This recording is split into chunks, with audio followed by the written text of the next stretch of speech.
begin the Daf Mesech Daf Chavav. We begin on the bottom line of Chavim Beis. We will continue with the next Mishnah, continuing the theme of the previous Mishnah regarding when we're afraid if an animal is going to die, what we can do to salvage that on the Yom Tov.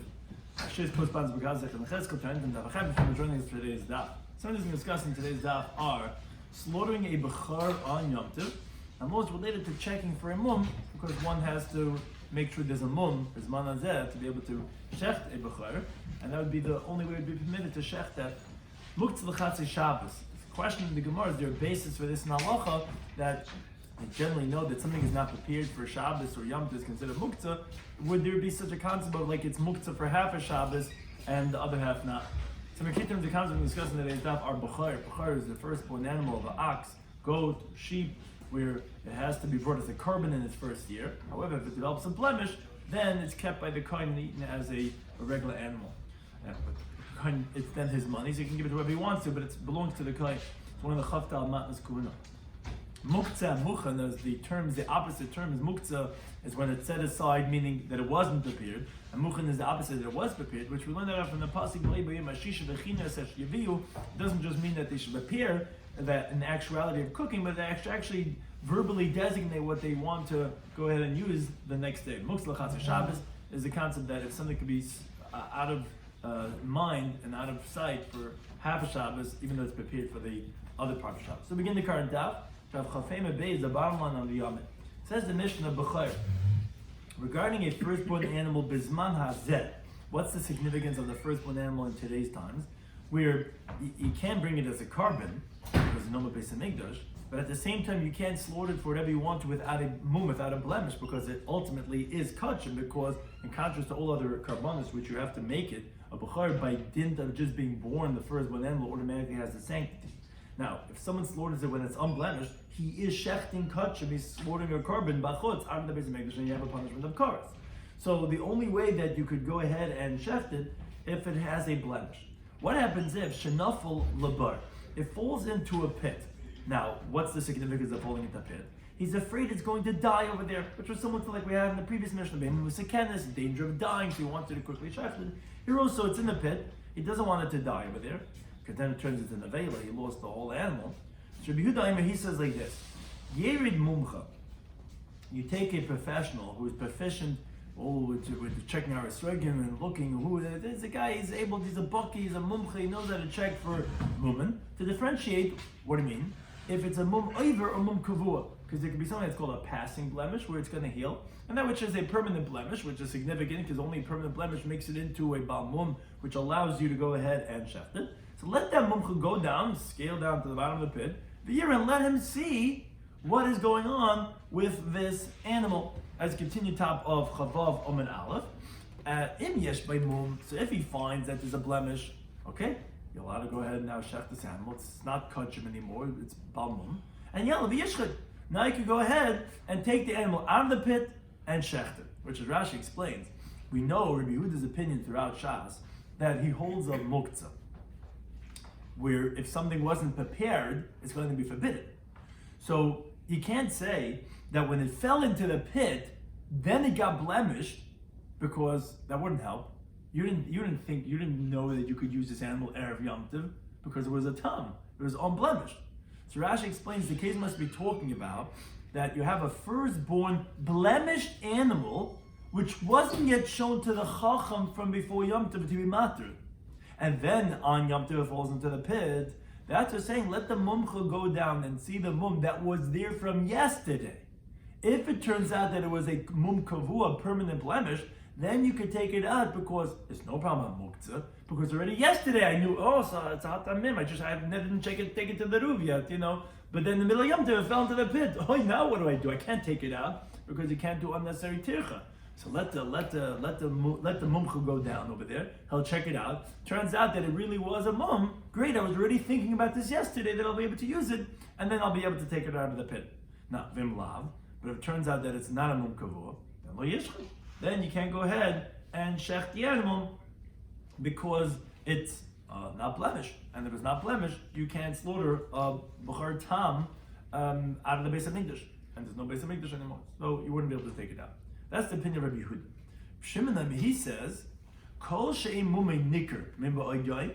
If the blemish was not recognizable from before Yom Tov, it wasn't checked conclusively, then ein zeh min hamuchen, that's not considered prepared. Now Rashi has to tell us very importantly, although generally when we say it's not muchen, it usually means to say, oh, it's muktzah. That's not what Reb Shimon is saying, because we know Reb Shimon throughout Shas that he doesn't hold of muktzah. So what's the problem over here? What's the problem that you didn't know and you didn't check the mum from before Yom Tov? Maisa has a mum right now, so you should be able to take it out and shecht it. So two interpretations. Either because it looks like you're permitting this animal on Yom Tov, up until we knew it had a blemish, it wasn't permitted. So either it's nirikim misakin, and we have many halachas that like it looks like you can't table kelim on Yom Tov. We said for that because it looks like you're fixing it. Or it's like being having a din taira, which the Gemara says in Masechet Shabbos that it's a isur d'Rabbanan to go ahead and be done a din taira. So when Reb Shimon says ein zeh min hamuchen, it doesn't mean because it's not muchen, it's not prepared, it's muktzah. It just means what you're permitting is not considered permission, and therefore it's not prepared to slaughter, either because nirikim masakin, or because like you're having a din taira, you're evaluating something and you're being done on it. That would be the two reasons why Reb Shimon would hold it's going to be asa. But that's what the Gemara goes and says that b'mai kamifliki. What is the machlekes Rabbi Yehuda and Rabbi Shimon? Because as Rashi explains what we had just spoken on in the Mishnah, most definitely their machlekes is not because of muktzah, which actually it sounds like that's what the machlekes is. Rabbi Yehuda is saying that, it's if it turns out that it has a blemish, it's okay, you can take it out, and because no problem about muktzah. Rabbi Shimon seems to be saying, no, if you didn't know about it from before Yom Tov, it's muktzah, fakir. We know their opinions throughout Shas exactly the opposite. Rabbi Shimon's not bothered with muktzah, and Rabbi Yehuda is. So what is their machlekes? So the Gemara says, if you're going to say that their machlekes is regarding, are you allowed to see and evaluate blemishes? That's their machlekes. Rabbi Yehuda, so Rabbi Yehuda holds roin mum b'yom tov. Yeah, you could look at blemishes Yom Tov. He's not concerned with near kamisakin. He's not concerned with being done din taira. Where Rabbi Shimon, somebody holds no, ain't roin mum b'yom tov. You can't see blemishes on them. You can't send the mumcha down there in the pit because it's like having a din taira. And when I'll do a din taira on Yom Tov, says the Gemara, if that's really what their machlekes is, as we were explaining in the Mishnah, but then so why are you making this complicated case? You have to tell me about a case where the first one, the animal, the ox falls into the pit, and then could a mumcha get down there? What? Just forget about falling into the pit. If it has a blemish, could it be checked out by the mumcha? Not as though it should be the machlekes. Rabbi Yehuda and Rabbi Shimon. Rabbi Yehuda will hold that yes, he's not concerned with down din taira, and Rabbi Shimon would say no. So what does it have to do with falling into the pit? Oh, says the Gemara, good question, but I'll tell you why it's necessary to say that case. I needed to tell you this case of when it falls into the pit. You know why? What? Why couldn't they see the monthly yesterday that it was born today? So that depends. But let's say it. What do you mean? Let's say it was. You mean say that he could have? Checked it yesterday. But are you allowed to check it today? That gets into the shayla about muchen or about muktzah. Here they're having stuff. You're allowed being down the din taira on Yom Tov. Shimon holds that you're not allowed to. Shimon holds that you are allowed to. We're actually going to see shortly that the discussion comes into is it what happened today or regards to yesterday. But here they're not even handling if you could have done it yesterday. Could you do it today? So the question is, what do you have to say about that it fell into the pit? It has nothing to do with a pit. It has to do just, could you see mumen or not? So the Gemara tells you, I'll tell you why you had to say specifically this case. Because you would have thought to say, and this would be bavaring this, what you would have thought to say. You would have thought to say, Mishum Tsar Bali Chayim. The animal fell into the pit. The animal's in pain. Because of the pain of the living creature, La'arim, we should let you a special dispensation to make a trick. And to say, most definitely we're going to find a mum in the animal, and therefore velaske, you should be able to take out the animal even before you show it to the chacham, which is the Mefarshim are busy exactly. But let's say in Rabbi Yehuda, Rabbi Yehuda holds you're allowed to take it out if you send the mumcha down. The mumcha comes down, he says, okay, good, you can take it out, and you go ahead and shecht it on Yom Tov.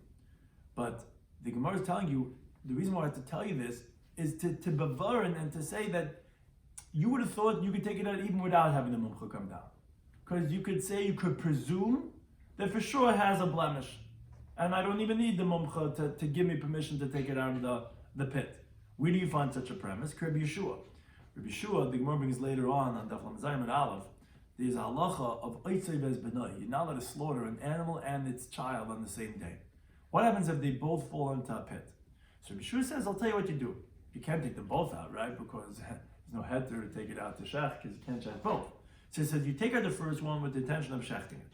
And then you don't shech, you change your mind. And then you take out the second one. And then you can choose whichever one you want to shech, because you can say, oh, I want to take this one. Yeah, I don't really want this one. Then you take out the other one. But as you take out the first one, you'll say that that's the purpose. So you would have thought to say that here also, we're going to give you this heter, because of tzar balachan, because it's in the pit. I would have told you, I don't need the mumcha to come and check it. Kamash well, that's I'm going to tell you that, no, it's aser. The only way you can take it out of the pit is if you have the mumcha come and check and make sure that there's a mumkavur. That's the extra chiddush we wanted to tell you with the case of bechor shenafal labar. But then says the Gemara, if that's the case, that the reason why you told me the case of falling into the pit was to tell me that you cannot just take it out of the pit. So then lo yishchit? Why are you saying you can't shech this bechor? Lo yala v'yishchit mi boyelei. It should have said that, and if not, if there's no mum, then lo yalehu, you can't take it out. Because you told me the main reason why you even spoke about the pit wasn't regarding the shechita, was regarding you're not allowed to take it out. The shechita, of course you can't shecht it. How can you shecht an animal that's a bechor, that's tam, without a mum? That we know. You have to tell you that. Everyone knows halacha like that. But the chiddush should be lo yala v'yishchit, because that was the whole reason why you told me about taking out a pit. Says the Gemara, lo yitzricha no. We wanted to tell you the ava v'aske. You were over, and you did take it out. And Rashi points out, the understanding of that you cannot take it out, which was the main reason why we said the halacha falling into the pit, which was that you would think, oh, you could take it out, because for sure there's a mum, and al tzar b'lechaim, I can rely on that. That says Rashi really know that from the Reisha. The first part of Rabbi Yehuda's statement said, let the mumcha go down and see it. It doesn't say, let you first take it out and let him see it. It says, let him go down. Obviously, that's telling us that you cannot just take it out. So that's where we actually know that halacha of you can't just take it out.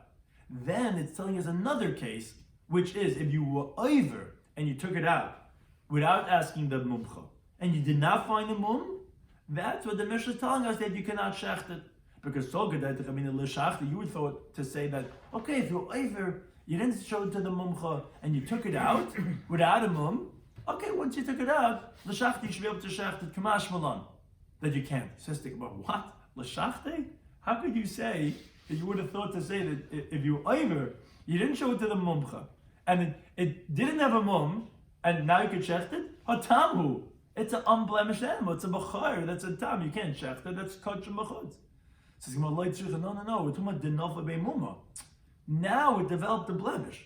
In other words, the Reisha is saying, if it has a permanent blemish from before Yom Tov, so then you could take it out of the pit and you could shecht it if you showed it to the mumcha.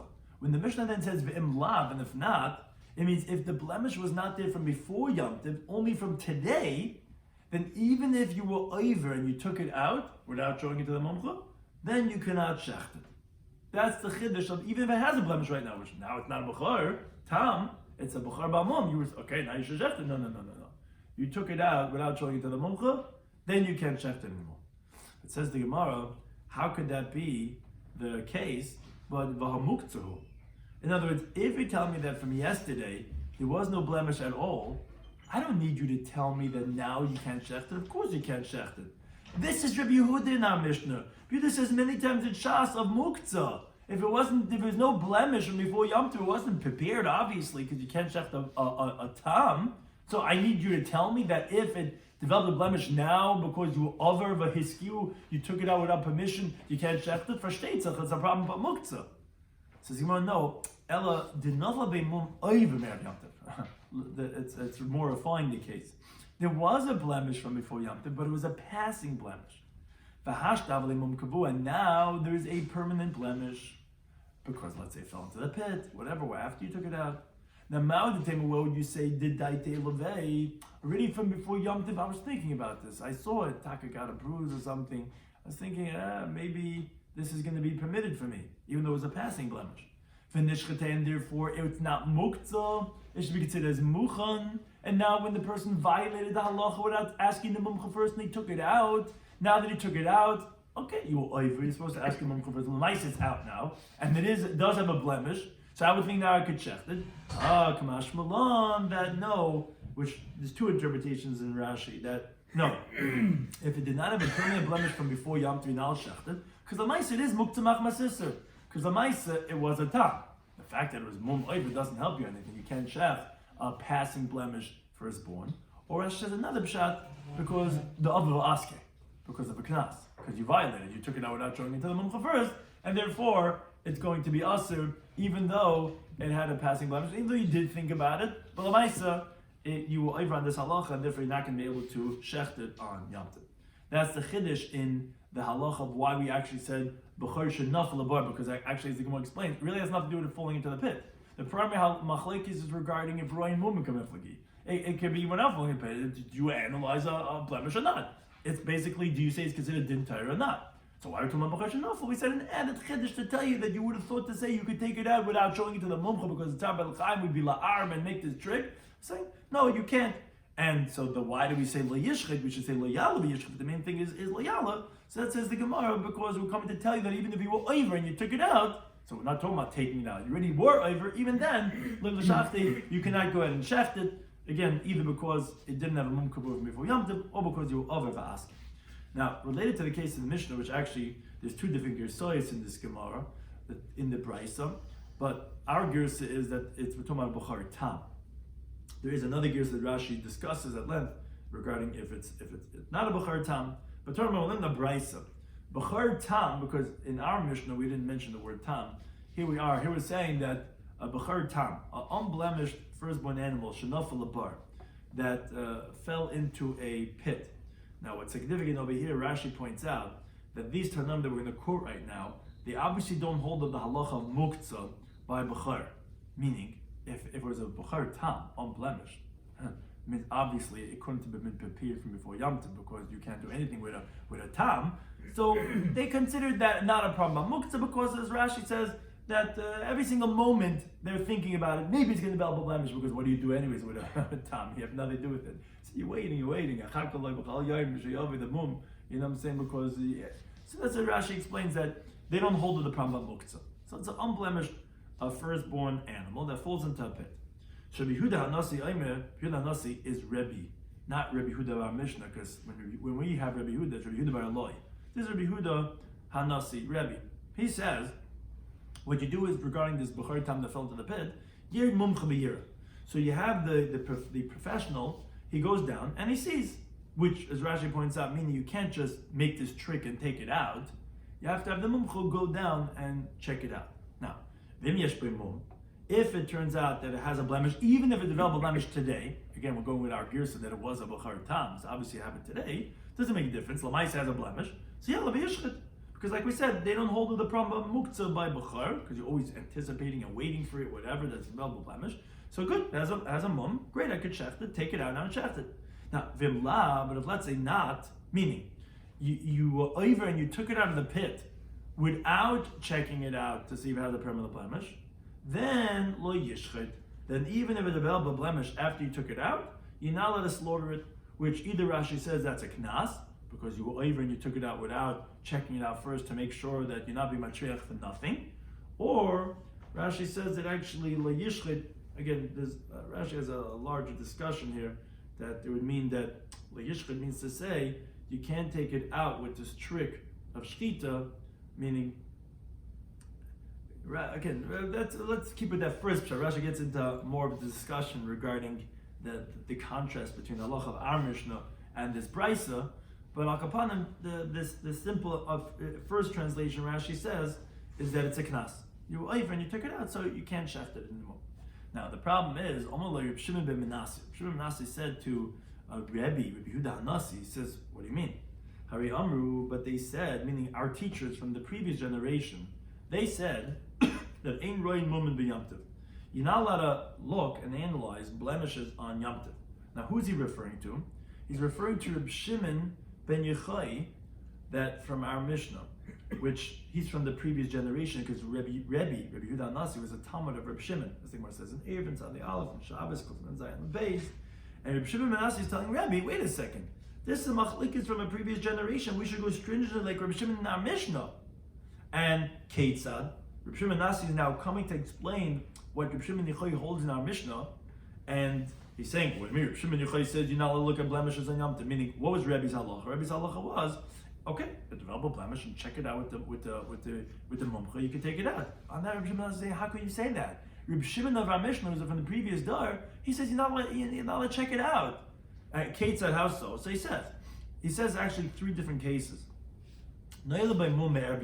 If develop a blemish from before Yom Tov, so Rabbi Shimon says, now I'll go ahead and initially check it out on Yom Tov. Now, if you were over and you did check it out, you could shecht it, because you're not really fixing, you're not doing so much of a masakin.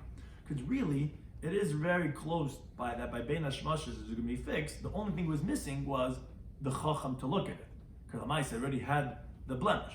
So initially, we don't let you check it out. If you did check it out, fine, you'll be able to shecht it. That's halacha number one. But in the second case, noila by mumas getintim at base. If let's say you develop a blemish, b'yom tov on yom tov. Oh, here was Rabbi Shimon Yochai. He said, "Ein zemen amuchen." That's not considered prepared. Meaning, even if you violate and you check it out, which we're saying you're not supposed to, and you find that it has a blemish, you're not going to be able to shecht it, because that's like totally fixing it, because it didn't even have the blemish from before Yom Tov. And your mamish going ahead now and making it permitted right now. That's what Reb Shimon ben Menashe was telling Rabbi Yehuda Nasi. You see by Reb Shimon not like you, because you see that if it developed a blemish on Yom Tov, which was the case of Rabbi Yehuda Nasi, was a b'char tam shenafel abar, that Rabbi Yehuda Nasi had said, okay, check, send the mumcha down, see if it has a mum, you can take it out. He says, no, look at Reb Shimon. What's the second case of Reb Shimon?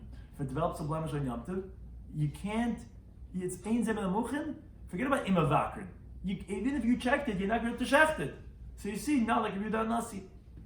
Now, the Shavin, however, regarding this next case, that even though there's a machlekes Yehuda and Shimon in our Mishnah, they both agree, Shem Noilid, if the B'chai was born today on Yom Tov, who umuma imay, it was actually born with a congenital blemish, was born with the blemish, Shezem min amuchan, that is considered prepared, because it's not really so much of a tikkun.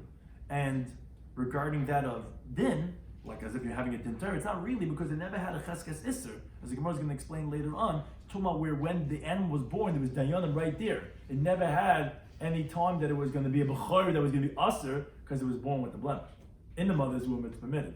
When it's born, we see the blemish right there, it's also permitted. So it never had a cheskes isser, so it's not really so much of a masak, not really permitting anything, it was never aser. So permitting there, everyone would agree that's going to be mutter. Akapanim, one thing we see says Rabbi Shimon Nazi, how can you say this halacha that you could, by b'char tam that develops a blemish on Yom Tov, you could send the mumcha down? What do you mean? On our previous dar, Rabbi Shimon ben Yochai, he said that's going to be aser, and therefore it should be aser. So too, Dorish Rabbi Baravuna says noilahu muma imut. This last case that we just said, if it's born with its blemish, you could even check it out initially on Yom Tov. Amalei of Nachman. So if Nachman said Abba, Tati, he was talking about his father. I told you learn the Beitzah. This is a little bit complex how to read the Gemara over here. It says im over ubikra. There's a Beitzah that says if you over and you checked it, then mavukar, then it's considered checked, and then okay you could check it. But Tati, you're saying mavakar you could initially check it on Yom Tov regarding when it's noilahu imimai, but it doesn't sound like that. It sounds like from the Beitzah it's only if it was checked. So Abaya, however, says but it is logical, Rabbi Avuna, that yes, initially you are allowed to check the animal that was born with the mum together with it on Yom Tov. You know why? Mediktoni plus abavi. The Beitzah we brought before, Rabbi Shimon ben Menashe was quoting that he was asking on Rabbi Yehuda from Rabbi Shimon ben Yochai. There's three cases that were mentioned. What were the three cases? So the first case was Noila ben Mum Erev Yom Tov. We said that let's say the blemish was there from before Yom Tov, but it was never checked by the Chacham. So we said, Ein Mavakan is a Yom Tov. We said, okay, you're not allowed to check that by the Chacham on Yom Tov. Now that sounds like Likatchila, which Likatchila would delay. Initially we shouldn't check it out. Hadiavad, but if you did check it out, Shabbatami, then okay, you'll be able to shecht it. It's not considered like we said a tikkun gomer, because really all Sefelt was just the Chacham to check it out. That was case number one. Case number 2 was Noil B'mum B'Yom. If it developed a blemish on Yom Tiv, then Rabbi Shimon says, Ein Zem Menamuchen. Why are you changing your words? What do you mean Ein Zem Menamuchen? Ein Zem Menamuchen sounds like that even the evidence not considered prepared, and as Rashi points out, from the fact that he's saying in 2 different cases. If it was saying the same thing as the first case, you should say, Ein Mevakar say. Why are you saying Ein Zem Menamuchen? Saying that Dafil the Evan Amaloi. That even if you would check it out, no. Even to check it out, you cannot chef this animal on Yom Tov. It's considered like a ticket gomer. Then there's a third case that the Beitzah says. V'shavan, and they both agree. Agree. That the Bechar is born with its mum together. That's considered prepared. You know what that sounds like? That feel like a nami. Sounds like that even like a chila you're allowed to go ahead and check it out. Why?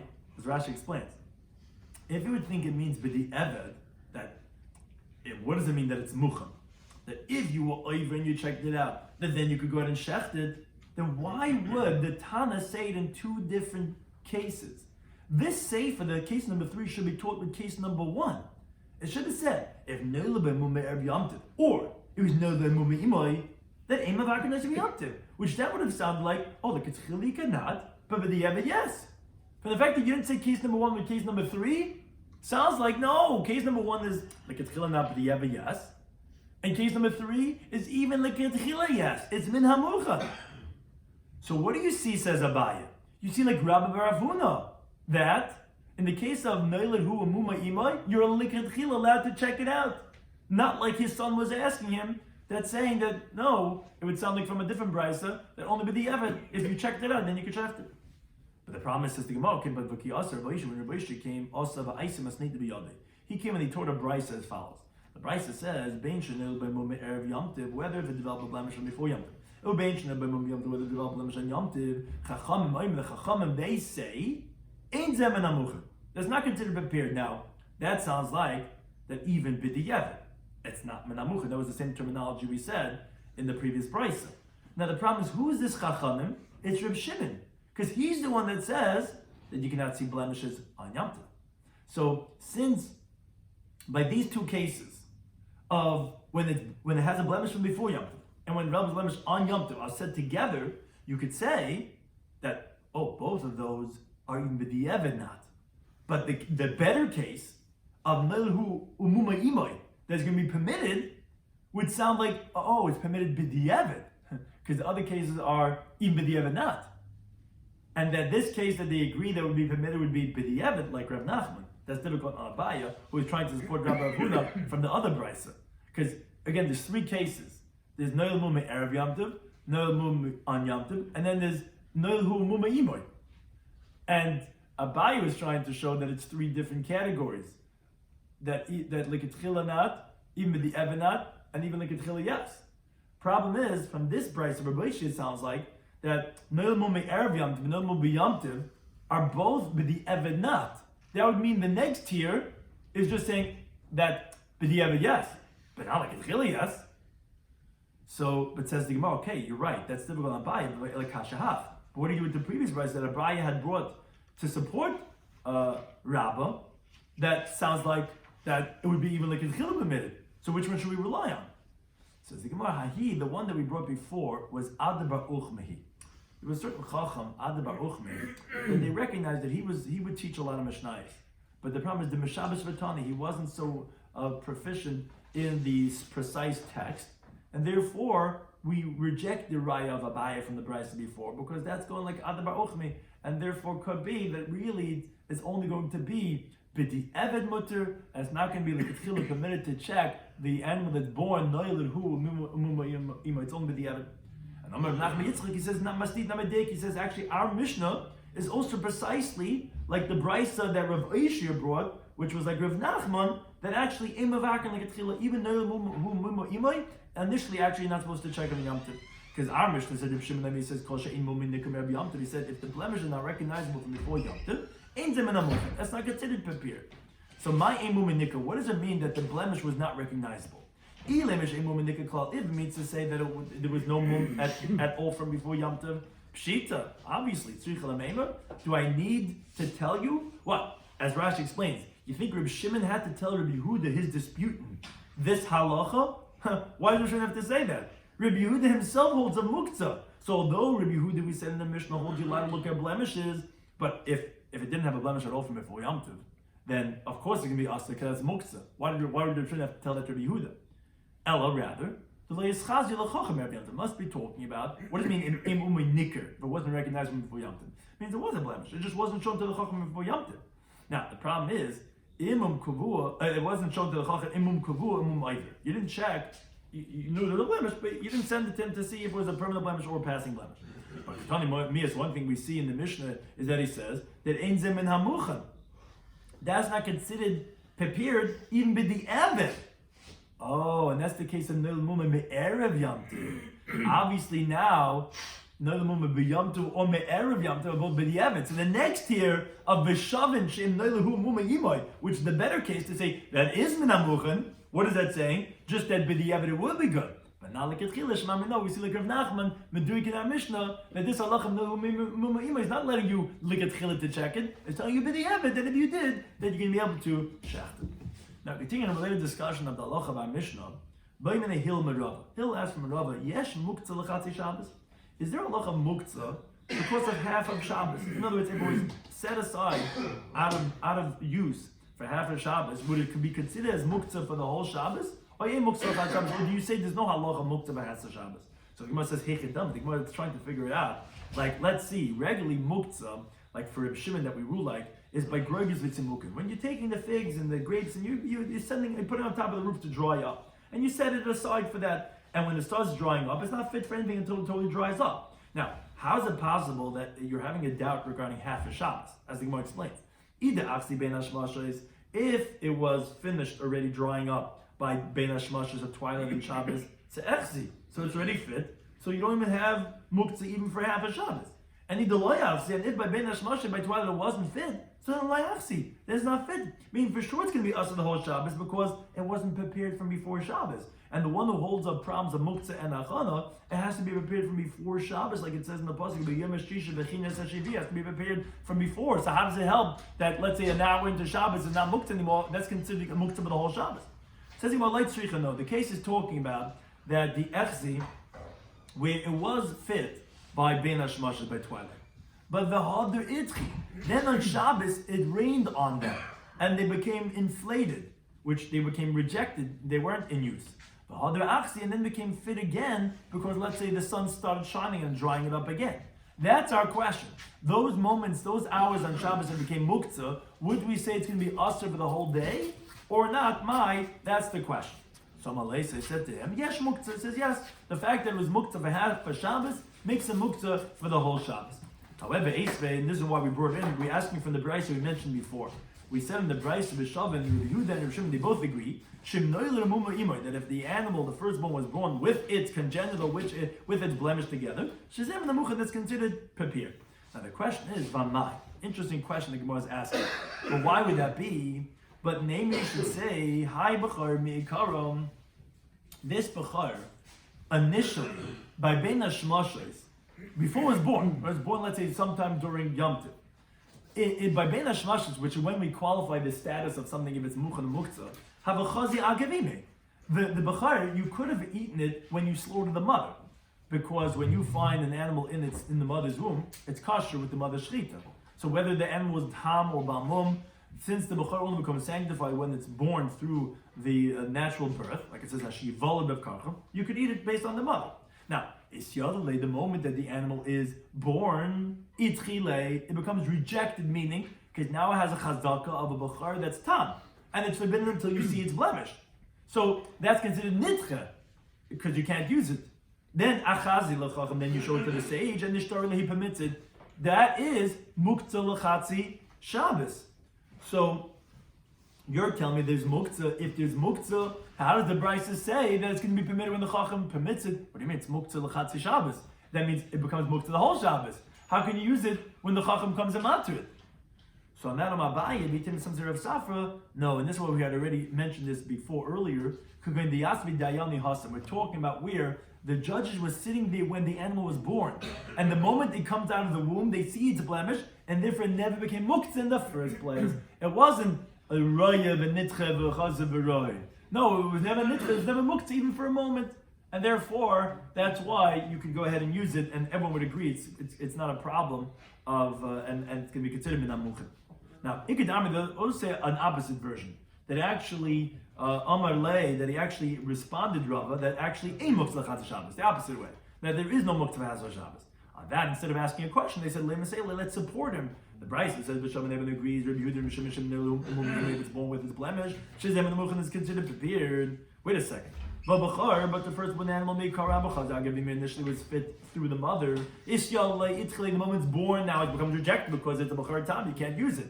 Achas lechacham, then when you show it to the sage Ishtar, it becomes permitted. So what do you see? You see that there is muktzah, that you see that ain't muktzah l'chatzah Shabbos. It seems to support Rava. Abaya, the Temper of Sabbath rejects no because when he asked for day on awesome, you don't say anything about that there's ein muktzah. It could be yesh muktzah, but it didn't become muktzah even v'chatzah Shabbos because the judges were there and it was never pending because they knew right away that it wasn't a problem. Then the Gemara says, Tashma, it's being arrived in the following price. The price says, let's say someone's eating grapes. And he leaves over, which that's an added chiddush that you shouldn't say that since he was eating, that you shouldn't have to prepare it. No, even though he was eating, but ultimately he left it over. The helen legag, and they put these grapes onto the roof, last and tzimukah, that should dry up and turn into raisins. Upatain was eating figs, he left them over, helen legag, and they put on the roof, last and gregers to make it for them dried figs. Lo yochaman, you're not allowed to eat from them. Actually, Yasmin, until you went and prepared it from before Yom Tov, because or else it's considered as muktzah. And that's a mitzvah sort you find by afraskin, by peaches, by chmushin, by quinces, or by sharkom, all pairs of the same halach. Now the Gemara explains, heichadam, what's this case talking about? And that is either chazu, if it was fit by bein hashmashais, where it was already dried up, lama lehazmana. Why do you need to go ahead and prepare it? Most definitely, since he sees that it dried up, he's thinking about it. Because he only set it aside, meaning as muktzah, only to dry it up when it's dried up. Why do you have to prepare it? And either leichazu, and if it's not fit, if not dried up yet, if it's going to prepare it, what does it help? It's not fit to eat. It doesn't help to prepare something. It's like preparing wood and stone to eat. No one eats it. So what would help to prepare? Now, and if you're going to say, this preparing that we said here in the Bryce is talking about where it's difficult for him to go up on top of the roof to see did it dry up or not. And that is he doesn't know if it's fit or not. And therefore he's preparing it with his designation and he's saying, look, I'm going to eat from this fruit tomorrow if they're fit. And that's what we're coming to tell you, that if he didn't prepare it from before Yom Tiv, that since he didn't know that they're fit, we wouldn't say that he was thinking about it and they can be forbidden to eat from it even if we find that it was raw. So the way you can't say that. Because Rav Kahana said the muktzah, when you have, let's say, the dried figs and the dried grapes, which are set aside, sheyavish, if they did dry up from before Yom Tiv, and the Einabal Makim by, and even if the owner does not recognize, he didn't know that it dried up, he didn't check from before Yom Tov, and then tomorrow he finds that it really was dried up from before Yom Tov, mutter, it is permitted. Because initially when you put on top of the roof, you only set aside to dry up. If it's dried up, then it's considered prepared. So you can't say that the halacha was you have to designate it just in case, because you didn't know. Doesn't make a difference, even if you didn't know, but if it was dry, it's mutter. So Elalav, and this is where the Gemara is coming to prove. Elalav, obviously, the only way you could talk about this case of preparing, if not for the fact that we're saying that if it gets rejected tomorrow, I'm preparing it already for that. Meaning, the case is talking about the chazuk, where it's fit. The other is rejected, the other achzor, then it's going to be fit again. And that's what the Gemara concludes and says the difficulty is, the Amr, if you're going to say, ein muktzah, that there's no muktzah for half a Shabbos, lam lu hazmana, why do you need to prepare it for after when it's going to be fit, after it's not fit anymore? Obviously, as that you do hold that there is muktzah l'chatzah Shabbos, that's you have to beat it. So the Gemara says, wait a second. Elamai, so what are you going to tell me? Yes, muktzah for half a Shabbos. Then ki asma lahu may have. What does it help that you're preparing it? That before it becomes muktzah, what's that effective? Even we're not preparing it, it's considered prepared now. But the isser ends up coming. So how am I going to help by beating it and saying I'm preparing it now? It's not going to help anyway. So therefore the Gemara says no, it's no raya either way.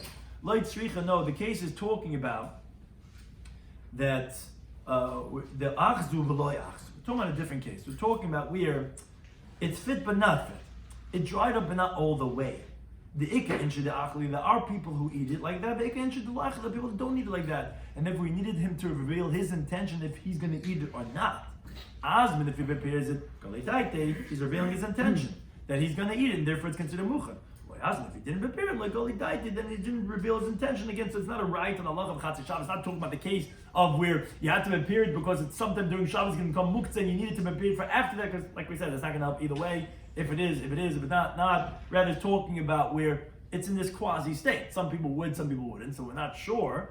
If you say you're going to use it, then it's muchim. If you're not, then it's not going to be muchim. But it has nothing to do with Allah of muktzah l'chatzis Shabbos or not.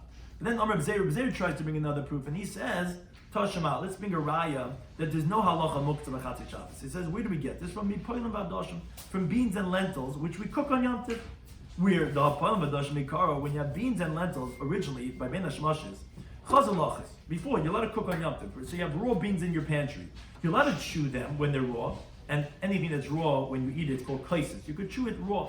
Now, on Yom Tov, when shadinu b'kedei, when you put it into the pot, itchuluhu. As long as it's bubbling the pot, it gets rejected because you can't eat it like that.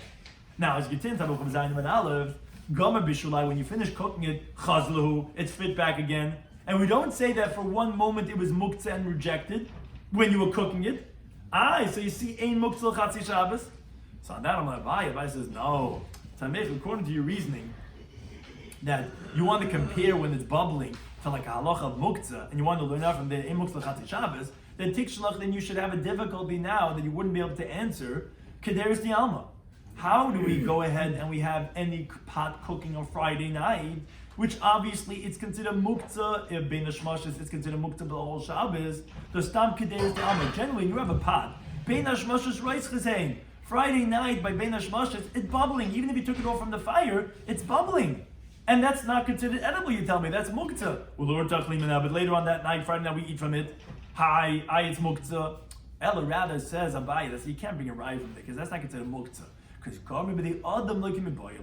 something that you could finish by a human intervention, that we weren't talking about. He has the ability to fix it that day, meaning he knows what's going to happen. He's not setting it aside from his intention. It's not considered rejected. So therefore, by the beans and the lentils, there's no rye over here. And for that same reason, also every single pot Friday night, you're allowed to eat from later on.